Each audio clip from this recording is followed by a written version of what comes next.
అనియా ముందుగా అనియా నువ్వు కూడా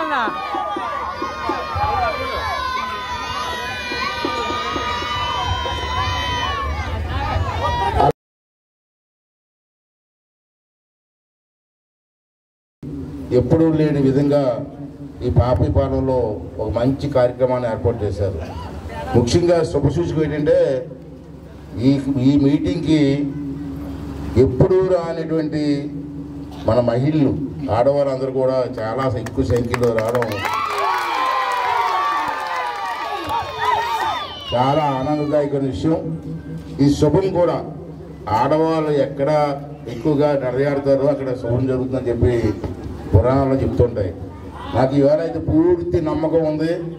పాపిపాలెంలో ఇంతమంది ఆడవాళ్ళు కుర్రవాళ్ళు అందరూ వచ్చి హుషారుగా నాకు స్వాగతం పలికారంటే రేపు జరగబోయే ఎన్నికల్లో చంద్రబాబు నాయుడు గారు ముఖ్యమంత్రి అవ్వడం 100కి 100 పాళ్ళు ఖాయం. ఎవరైనా అడ్డుకున్నారని చూస్తే ఈ జగన్నాథ రథచక్రాల కింద నలిగి నశించిపోతుంది ఈ సందర్భంలో మనం చేస్తున్నాను. సోదరులారా, మీ అందరికీ తెలుసు గతంలో ఈ గ్రామాలకు మనం ఏం చేసాం అనేది కాదు, గతంలో ఈ గ్రామాలు ఎలా ఉన్నాయి. నేను ఎమ్మెల్యేగా ఉన్నప్పుడు ఇవాళ ఈ ప్రాంతానికి ఏ విధంగా అభివృద్ధి కార్యక్రమం చేసామో మీ కళ్ళ ముందు కనపడుతుంది. ఇవాళ ఈ రోడ్డు కానీ భూరూపాలెం రోడ్డు కానీ అలా తోడవరానికి కొత్త కోటగారికి వెళ్ళే రోడ్డు కానీ ఇవన్నీ కూడా ఆ రోజు తెలుగుదేశం టైంలోనే వేసుకున్నాం. అది కాకుండా మళ్ళీ పైడిపాల నుంచి ఈ పైనుంచి ఇలా రోడ్డు వేస్తే బాగుంటుందని చెప్పి ఒక బ్రహ్మాండమైన రోడ్డు మనం వేసుకోవడం జరిగింది. ఇవన్నీ కూడా చేసాం మనం. కానీ దురదృష్టం మనం ఓడిపోవడం వల్ల నష్టం ఏంటంటే ఈ సైకో ముఖ్యమంత్రి వచ్చిన తర్వాత రాష్ట్రాన్ని సర్వనాశనం చేసి పారేశాడు. ఇంకా పెద్దలందరూ చెప్పారు, మళ్ళీ ఏ చెప్పకుండా మీరు చూశారు. ఆ రోజు పాదయాత్ర చేశారు జగన్మోహన్ రెడ్డి గారు. రోడ్డు మీద నడుచుకుంటూ వెళ్ళాడు. తెగ ఇష్టం వచ్చినట్టు మాట్లాడాడు, ఇష్టం వచ్చినట్టు వాగ్దానాలు చేసుకుంటూ వెళ్ళిపోయాడు. ఎవరైనా కనపడితే ముద్దులు పెట్టేశాడు, ఇలా పామేశాడు, అన్నీ చేశాడు. ఇంకా నేను ఏం చేస్తానంటే డబ్బు ఉందా లేదా అని ఆలోచించలేదు. ఇప్పుడు మీ ఇల్లు ఉండాలంటే డబ్బు కావాలా, డబ్బు లేకుండా ఇల్లు నడిపేస్తానంటే ఎలా జరుగుతుందమ్మా? జరగదు. ఏదైనా కార్యక్రమం రోడ్డు వేయాలంటే డబ్బు కావాలా, ఒక బోర్ వేయాలంటే డబ్బు కావాలా, ఒక కరెంటు స్తంభం వేయాలంటే డబ్బు కావాలా, ఒక చెరువుని తవ్వాలంటే డబ్బు కావాలా. డబ్బు లేకుండా తవ్వేస్తాడని చెప్తే అది ఎలా నమ్ముతాం మనం? కానీ నమ్మి మోసపోయాం. ఎంత మోసం చేసాడంటే ఆ రోజు ఏమన్నాడంటే నన్ను గెలిపించండి, ఎంపీలు గెలిపించండి, ప్రత్యేక హోదా తీసుకొస్తా అన్నాడు. తెచ్చావా జగన్మోహన్ రెడ్డి? కాలేదు. మరి మోసం కదా. మరి ఇంత మోసం చేసిన నీకు ఎందుకు ఓటు వేయాలో జగన్మోహన్ రెడ్డి అని చెప్పి నేను ఈవేళ అడుగుతున్నాను. దానికి సమాధానం చెప్పాల్సిన అవసరం ఉంది. ఆ రోజు మోసం చేసావు. ఈవేళ స్పెషల్ స్టేటస్ అంటే ఆ రోజు ప్రధానమంత్రి గారు ఇస్తే మన రాష్ట్రానికి ఎంతో డబ్బు వచ్చేది. ఇవాళ పైసా రాలేదు. దానికి కారణం నువ్వు కాదు జగన్మోహన్ రెడ్డి. దానికి సమాధానం చెప్పాల్సిన అవసరం లేదా? అలాగే రైల్వే జోన్ మన కుర్రవాళ్ళు చాలామంది చదువుకున్నారు. ఇవాళ కారణం ఏంటంటే ఆ చంద్రబాబు నాయుడు టైంలో పాలిటెక్నిక్ కాలేజ్, ఇంజనీరింగ్ కాలేజీలు, ఐటీఐ కాలేజీలు పెట్టి కుర్రవాళ్ళు బాగా చదువుకున్నారు. వాళ్ళందరికీ నువ్వేమన్నావు? రైల్వే జోన్ విశాఖపట్నం తీసుకొస్తా అన్నావు. మన కుర్రవాళ్ళు అందరూ కూడా ఎంతో ఆశపడ్డారు, ఉద్యోగాలు వస్తాయనుకున్నారు. రైల్వే జోన్ తెచ్చావా? 5 సంవత్సరాలు అయిపోయింది. రైల్వే జోన్ ఎక్కడుంది జగన్మోహన్ రెడ్డి అని అడిగితే మనిషి కనపడ్డావు. చుట్టూ పరదాలు పెట్టుకుని తిరుగుతున్నాడు ఈవేళ. మరి ఆ రోజేమో రోడ్డు మీద యాత్ర చేశాడు, ఈవేళ పరదాలతో వెళ్తున్నాడు. చెట్లు కూడా వెళ్తారు రోడ్డు మీద. మరి ఎందుకో అతను రోడ్డు మీద వెళ్తున్నప్పుడు చెట్లు కొడతారండి. గతంలో చాలా మంది ముఖ్యమంత్రులు వచ్చారు, చెట్లు కొట్టారా? మరి ఇతరికి చెట్లు కొడతారు నాకు అర్థం కాదు. మరి చెట్లు కూడా చూసి భయపడతాడా ఏంటి? నాకు అర్థం కాని పరిస్థితి ఉందని చెప్పి మనం చేస్తున్నాను. అలాగే అమ్మా, మీరందరూ ఆలోచించాలి. భారతదేశంలోని ప్రపంచంలో ఎక్కడైనా సరే రాష్ట్రానికి రాజధాని ఉంటుంది. మన ఆంధ్ర రాష్ట్రానికి రాజధాని ఉందా? ఎందుకు లేదు? రేపు పిల్లలు చదువుకుని పెద్దలు అవుతారు, రేపు ఇంటర్మీడియట్కి వస్తారు. ఇంటర్మీడియట్లో అమ్మ మీ రాజధాని ఏదంటే ఏం చెప్తారమ్మా మీరు? లేదు రాజధాని అంటే. రాజధాని లేని రాష్ట్రం ఆంధ్ర రాష్ట్రం, తెలుగు రాష్ట్రం. తెలుగు వాళ్ళంతా సిగ్గుపడవలసిన అవసరం ఉందా లేదా? జగన్మోహన్ రెడ్డి మేము సిగ్గుపడుతున్నాం, నీకు సిగ్గు లజ్జ ఉందా అని చెప్పి మరి దేనికి నువ్వు ముఖ్యమంత్రిని అడుగుతున్నాను ఈవేళ? అమ్మా, రాష్ట్రంలో 60 లక్షల మంది ఉద్యోగస్తులు ఉన్నారు. మీ ఊర్లో ఉన్నారు టీచర్లు ఎవరు ఉన్నారా? మరి ఇక్కడ మహేష్ గారు ఉంటారు, మీకు తెలుసు. 60 లక్షల మంది ఉంటే నేను గెలిచిన వెంటనే సిపిఎస్ రద్దు అన్నాడు. పాప అందరూ నమ్మారు. 60 లక్షల మంది కూడా ఓట్లు వేశారు. ఈవేళ వాళ్ళకి సిపిఎస్ రద్దు చేసావా? 60 లక్షలు మందిని మోసం చేసినటువంటి పెద్ద మోసగాడు ఈ జగన్మోహన్ రెడ్డి అని చెప్పి సందర్భం చేస్తున్నాను. అలాంటప్పుడు నీకు ఎందుకు ఓటు వేయాలా? నీకు ఎందుకు ఓటు వేయాలని అడుగుతున్నాను నేను. ఇప్పుడు 60 లక్షల మంది ఉద్యోగస్తులు రోడ్డు మీద పడ్డారు. మొన్న నా దగ్గర కొంతమంది వచ్చారు, సార్ మొన్న మోసపోయాం మేము, మీకు ఓట్లు వేసారు, వాళ్ళకి అందరికి ఓట్లు వేసాం, మాకు గుర్తు వచ్చింది, మళ్ళీ రేపు ఎలక్షన్లో తెలుగుదేశం పార్టీకి మేము ఓట్లు వేస్తామని చెప్పి వాళ్ళు మాట్లాడుతున్నారంటే వాళ్ళని ఎంత మోసం చేసావు జగన్మోహన్ రెడ్డి అని చెప్పి ఒకసారి మీరు అందరూ కూడా అర్థం చేసుకోవాల్సిన అవసరం ఉంది. మన కుర్రవాళ్ళు ఉన్నారు, కొన్ని లక్షల మంది ఉద్యోగాలు లేకుండా రోడ్డు మీద తిరుగుతున్నారు. వాళ్ళందరికీ మాట ఇచ్చాడు. ఏ మాట ఇచ్చాడు ఎలక్షన్లో? నేను గెలిచిన వెంటనే మీ అందరికి ఉద్యోగాలు ఇచ్చేస్తాను అన్నాడు. సంవత్సరానికి ఒకసారి జాబ్ కాయాలంటారు అన్నాడు. 5 సంవత్సరాలు అయిపోయింది. ఒక్క సంవత్సరం జాబ్ కార్డు తెచ్చావా? ఇచ్చావా? మరి ఇది మోసం కాదా జగన్మోహన్ రెడ్డి? దీనికి సమాధానం చెప్పాల్సిన బాధ్యత నీకుందా లేదని చెప్పి ఈరోజు నేను అడుగుతున్నానని చెప్పి సందర్భం చేస్తాను. అంతేకాదు, ఇవాళ చూశారు మీరు, ఇవాళ బ్రాందీ షాప్ అమ్మ,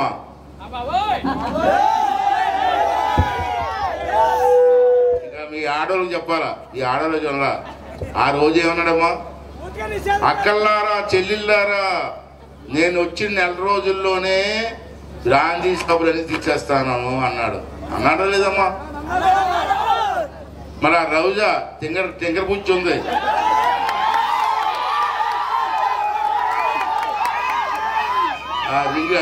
నేనైతే రింగులు రాని అంటారు, రింగులు రాని అంటారు.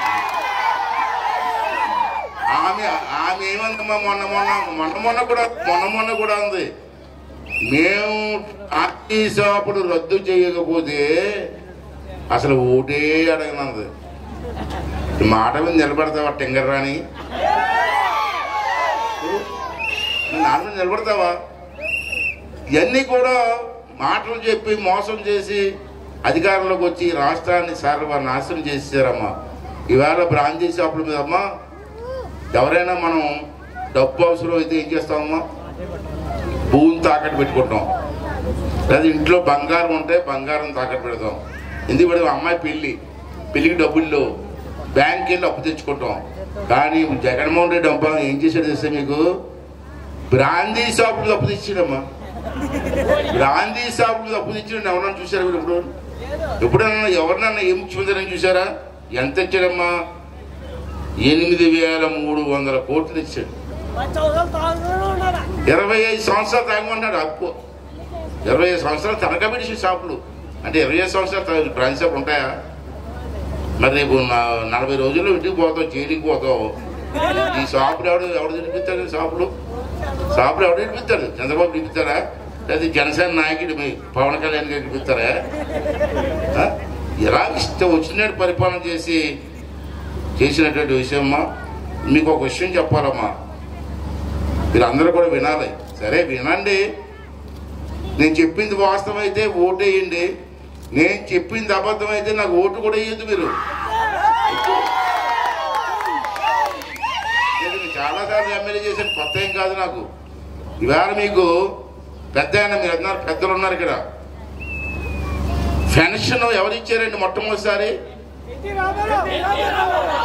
ఆ రోజుల్లో నందమూరి తారక రామారావు గారు ఇచ్చారు. అప్పుడు ఎంత అమ్మో తెలుసా మీకు? మీకు కుర్రోళ్ళకి తెలియదు. మీకు నెలకి 35 రూపాయలు పెన్షన్ రామారావు గారు ఆ రోజుల్లో ఇచ్చారు.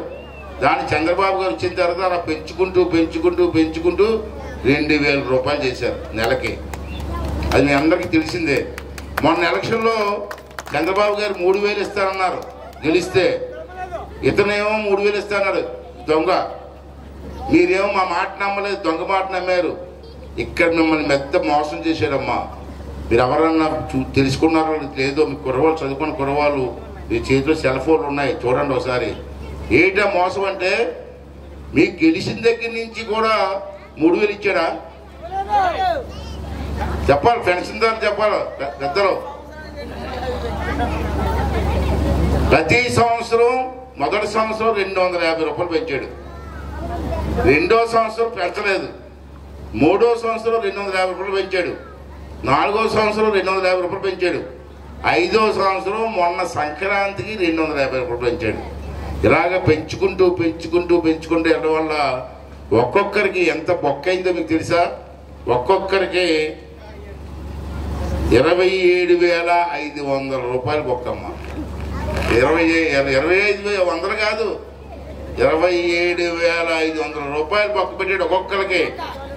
అంటే భర్త లేని ఆడవాళ్ళకి, ముసలి వాళ్ళని మోసం చేయడానికి సిగ్గనిపించలేదా జగన్ రెడ్డి? నీకు సిగ్గనిపించలేదా? ఒకసారి చూడండి. అది మీరు ఇంటికి వెళ్ళింది బాబు, మీరు అందరూ ఇంటికి వెళ్ళిన తర్వాత నేను చెప్పిన లెక్క వేయండి. నేను చెప్పింది కరెక్ట్ కాకపోతే మీరు నాకు ఓటే వేయదు. నిజంగా చెప్తాను, వాస్తవం అయితే మాత్రం అటువంటి మోసం చేసిన వాళ్ళని ఏం చెయ్యాలో మీరందరూ కూడా ఆలోచన చేయవలసిన అవసరం ఉందని చెప్పి ఈ సందర్భంలో మనం చేస్తున్నాను. అంతేకాకుండా ఇవాళ చూశారు మద్యపానం. ఒకసారి 2 నిమిషాలమ్మా. ఇప్పుడు మీరు తాగుతున్నటువంటి మగవాళ్ళు ఉన్నారు కమ్మా, మీ ఆడవాళ్ళు తెలియదులే, మాకు తెలిసే తాగడం ఏంటో మగవాళ్ళకి. దీంట్లో 3 రకాలు ఉన్నాయమ్మా, మీకు తెలీదు, మాకు తెలుసు. ఇంత బుడ్డు ఉంటుంది, దాని క్వార్టర్ అంటాం. ఎంత బుడ్డు ఉంటుంది, దాన్ని హాఫ్ అంటాం. అంటే నీకు అలవాట్లేదు. ఎంత బుడ్డు ఉంటుంది, దాన్ని ఫుల్ అంటాం. కానీ మాకు అలవాటు ఏంటంటే కనీసం క్వార్టర్ తాగకపోతే మా ఒళ్ళు తిమ్మిరెక్కదు. అంటే కంపల్సరీగా క్వార్టర్ తాగుతాం. ఆ క్వార్టర్ ఎంత మా బజార్లో? 240 రూపాయలకు అమ్ముతున్నారు. దీంట్లో రకరకాలు ఉన్నాయి. జింబొంబులు, బొమ్ము పేర్లు, బొంబొంబులు అట, కొత్త పేర్లు. ఆ బుడ్డి 240 రూపాయలు అమ్మ ఒక బుడ్డి. అది తయారవడానికి సీసాతో కలిపి 20 రూపాయలు తయారవుతుంది. అది సీసా ఖరీదు 20 రూపాయలు మొత్తం మందుతో సహా. దాన్ని 240 రూపాయలకు అమ్ముతున్నారు. అంటే ఒక్కొక్క సీసా మీద 220 రూపాయలు మన జేబులో లాగేస్తున్నాడు. మనకిచ్చింది 10 రూపాయలు, లాగేసింది 200 రూపాయలు. ఇది ఒక్కసారి అర్థం చేసుకోవాల్సిన అవసరం ఉందని చెప్పి, ఇది మోసం కాదా, దగా కాదా? మీకు ఒక లెక్క చెప్తాను బాబు, ఇది కూడా నోట్ చేసుకోండి. ఇది కూడా కరెక్ట్గా చూడండి. మీ ఊర్లో రోజుకి ఎంతమంది అవుతారు? సరే లెక్క చెప్తాను, అంత వద్దులే, మనకి లెక్క కానీ పోనీ 50 మందితో అవుతున్నాను అనుకుందాం. కానీ 50 మంది అంటే లెక్క కోసం చెప్తాను అమ్మ. ఇక్కడ బాగా వినాలి, ఇది ఆఖరి మాట చెప్తాను. 50 ఊర్లు పాపయ్యపాలెంలో రోజుకి 50 మంది తాగితే ఒక్కొక్క బాటిల్ 240 రూపాయలు అయితే నెలకి ఒక్కొక్కరికి 7,200 రూపాయలు అవుతుంది. ఒక్కొక్కరికి నెలకి. రోజుకి ఒక బాటిల్ తాగితే నెలకి 7,200 అవుతుంది. మీ గ్రామంలో 50 మంది తాగితే 50 మంది ఇంటూ 7,200 వేస్తే 3,60,000 అవుతుందమ్మా 50 మందికి. నేను 50 మందికి లెక్కేస్తాను. 50 మందికి ఇక నెలకి 3,60,000 మీ పాపయ్యపాలెం గ్రామం నుంచి మందుకు పోసేస్తున్నారు. 50 మందికి అయితే. అదే 100 మంది అయితే 6,7,20,000. అదే సంవత్సరానికమ్మా, సంవత్సరానికి లెక్కెత్తే 43 లక్షల ఇంటూ సంవత్సరానికి అయితే 43,20,000 అవుతుందమ్మా. మరి 5 సంవత్సరాలు తాగేసాం కదా మనం. ఈ 5 సంవత్సరాలకి ఎంత ఏం తెలుసా? పాపి పాలన ఖర్చు 5 సంవత్సరానికి 2,16,00,000 అమ్మా. 50 మంది అయితే అంటే 5 సంవత్సరాల్లో మీ పాపి పాలన నుంచి 5 కోట్ల ఆదాయం తీసేటంటే ఎంత సంపద దోషిస్తారో ఒక్కసారి మీరు అందరూ కూడా అర్థం చేసుకోవాల్సిన అవసరం ఉంది. జగన్మోహన్ రెడ్డి బంధు లేకుండా చేసేది మాకు పాపి పాలన 1 గ్రామం నుంచి 5 కోట్ల డబ్బు తిరిగేశారు కదా. మా డబ్బు తిరిగిస్తారా? అప్పుడు మీరు ఇవ్వగలరా? అన్నమాట తప్పారా లేదా? అన్నమాట తప్పినందుకు మీకు ప్రతిఫలం ఏంటి అని చెప్పి ఒకసారి అడగవలసిన అవసరం ఉందా లేదని చెప్పి ఒకసారి మీ అందరూ కూడా ఆలోచన చేయవలసినటువంటి అవసరం ఉందని చెప్పి ఈ సందర్భంలో మీ అందరికీ మనం చేస్తూ, అంతేకాకుండా ఇవాళ అనేకమైన కార్యక్రమాలు ఇందా చెప్పారు, బీజేపీ నాయకులు చెప్పారు, మా జనసేన నాయకులు చెప్పారు. మళ్ళీ దానికి ఎవరికి వెళ్ళాం? ఇల్లు 20,30 లక్షలు ఇల్లు ఇచ్చాను అంటాడు. పుట్టినా కూడా ఇంత ఉంటాడు రాదంటాడు. మళ్ళీ పెద్ద పొడవైన మనిషిలాగా 30 లక్షలు ఇల్లు ఎక్కడి నుంచో జగన్ రెడ్డిని అడిగాను నేను. అడిగితే ఇచ్చానంటాడు. లెక్క చూస్తే 7 లక్షలు ఇచ్చాడు. 7 లక్షలు, 30 లక్షలు కాదు, అబద్ధం. ఆ 7 లక్షల ఇల్లుకి కూడా ఒక్కొక్క ఇంటికి 1,80,000 ఇస్తున్నాను అన్నాడు. మన విశాఖపట్నం జరుగుతున్నాడు. అది తప్పు. ఒక్కొక్క ఇంటికి 1,80,000 ఇస్తున్నారు. దాంట్లో 1,50,000 కేంద్ర ప్రభుత్వం ఇస్తున్న మోడీ గారు ఇస్తున్నారు, వీళ్ళు కాదు.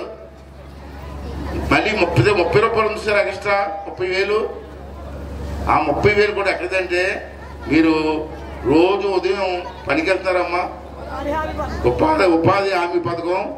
ఆ పథకం డబ్బు మీకు కొంత డబ్బు ఇవ్వకుండా ఆ డబ్బుని ఇల్లుకి ఇచ్చేస్తున్నాడు.